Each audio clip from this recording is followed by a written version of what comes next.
The PlayStation Plus titles for the month of October have been revealed, and there is no sugarcoating it. This is one of the worst months in the history of PlayStation Plus. Rumors were circulating that we might be getting Diablo 3 The Eternal Collection, maybe Neo, maybe Sniper Elite 3 Ultimate Edition, and while those rumors had me a bit skeptical with how good those games were, at the same time, in recent months, PlayStation Plus has been so good. September brought with it Destiny 2 and God of War 3 Remastered. We've been getting games like Heavy Rain, Bloodborne, Deus Ex Mankind Divided, high quality games, and I thought they would continue with that in October, but I have to say this month is one of the worst months literally in the history of PlayStation Plus. Again, I cannot sugarcoat it. This is incredibly disappointing and probably the worst month of the year. You can say my expectations were a bit high given the rumors that we were getting. However, still based on the previous months, my expectations were a little bit higher than the old threshold. And I'm sorry, this just does not live up to recent months, so let's go over it still.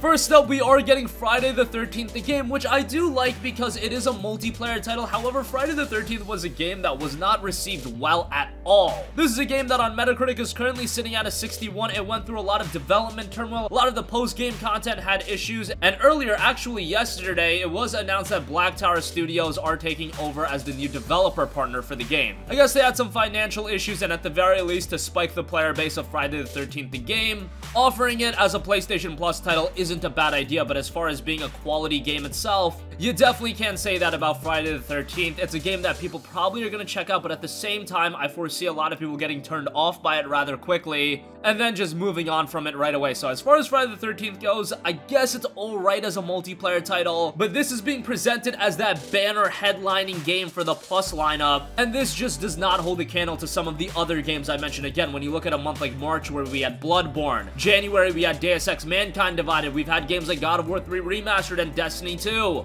Even if you don't feel all too great about Destiny 2, Friday the 13th falls well short of the titles I just mentioned, and it was a game that commercially was falling pretty flat. So you have that, and for the other PlayStation 4-centric game, we have Laser League. Laser League is a game that was released earlier this year. It hasn't garnered much traction whatsoever, but yet again, it is another multiplayer title, but a title that probably commercially isn't doing all too well, and this is a game that went for $14.99. By the way, Friday the 13th was released at $29.99, so you can already get from that standpoint, these games weren't doing too well commercially. They're budget titles, so what can you say about that? That's already pretty negative. Now, what is Laser League? Here's the description of the game. Vaporize the opposition in the light-speed future of sport. An all-new multiplayer experience, easy to pick up but near impossible to put down. Laser League starts as a simple test of your reflexes, but soon becomes a strategic showdown with deep team tactics. The game does have a 78 on Metacritic, which is a respectable enough score, and it does tout over 150 characters from 5 unique brands, 6 powerful classes, game modes with up to 4 players per team in local 2v2 and 3v3 matches online, 5 international stadiums packed with cheering fans, 26 maps with unique laser patterns, 16 power-ups with the possibility to drastically alter the match, 18 modifier effects to adjust each class to best suit your playstyle, and hundreds of unique character customizations. Again, I don't want to be harsh towards the game because the game was actually received alright. However, again, just for the bar that Plus has set recently, I think this is a gigantic step backwards, but I am happy at the same time that a game like this, a little bit more niche, a multiplayer title, it is going to get a little bit of a spotlight, and I think that's a great usage for PlayStation Plus. However, if we had a legitimately great game headlining the Plus lineup and then Laser League was that other title, let's say we got Diablo 3 Eternal Collection as one game and then Laser League as the other game, I'd be a lot more happy, but in this case, you have Friday the 13th,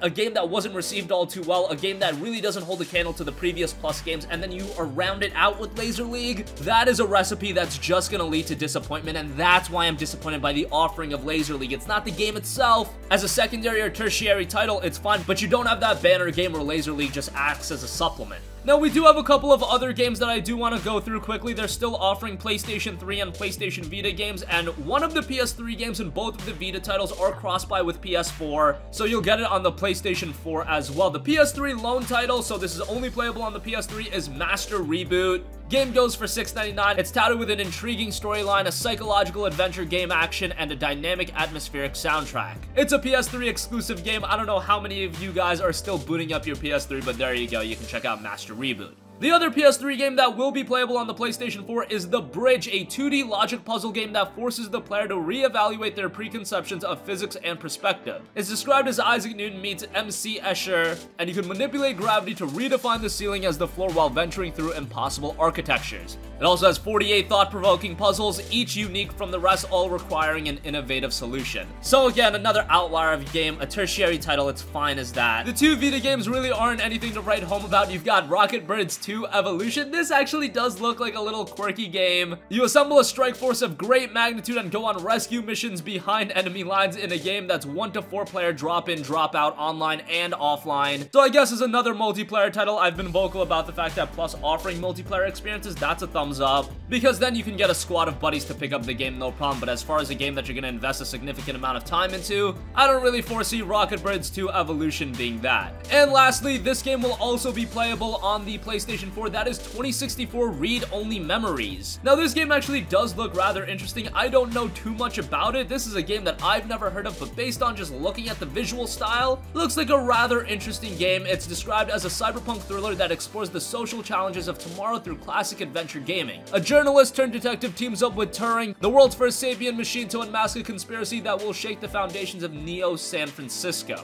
Game typically goes for $19.99, was released all the way back in 2015 on PC. Based on the Steam reviews, it's only got 321 reviews, but it does have a very positive feedback. Some people do tout repetitive gameplay. However, it does go for $19.99, so that is quite a steep price point, but again, fully playable on the PlayStation 4. Even as interesting to me 2064 Read-Only Memories looks, for the majority of you guys, I foresee you guys looking at this game being completely turned off and just being disappointed at Plus altogether. Those are all of the games. You've got 6 titles, but I do have to say, no sugarcoating it, the October lineup absolutely sucks. I see a lot of people being disappointed about it, and rightfully so, given the fact the crazy rumors that were circulating, and given the fact that Plus has been rather good the last few months. This is just a complete step backwards and completely disappointing to me, but I am interested to hear what you guys think. Are you actually happy about this month? Are you excited to check out Friday the 13th the game or Laser League? I assume that a lot of you guys are gonna be disappointed, but sound off with all of your thoughts in the comment section down below. Thank you for watching, and goodbye.